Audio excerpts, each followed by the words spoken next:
দুই বন্ধু মিলে এক চিড়িয়াখানা খুললেন। এবার চিড়িয়াখানা প্রবেশ মূল্য লিখলেন 50 টাকা। কোনো লোক চিড়িয়াখানা দেখতে যায় না। তারপরে রেট কমায় 20 টাকা টিকিট মূল্য করার পরে তাও কোনো লোক চিড়িয়াখানা দেখতে যায় না। এবার রাগ করে টিকিটের মূল্য একেবারে ফ্রি করে দিলে। এবার ফ্রি করে দেওয়ার পরে লোকের আর জায়গা দিতে পারে না। বহুত লোক ঢুকে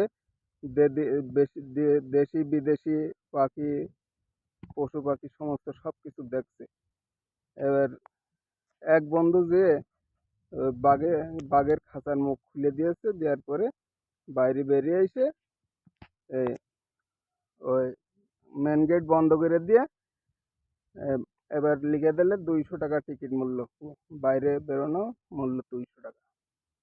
এবার কি করবে মানুষ বিপদে পড়ে 200 টাকা দিয়ে টিকিট কেটেই বাইরে বেরোলো। ভিডিওটি ভালো লাগলে আপনারা লাইক কমেন্ট সাবস্ক্রাইব করবেন।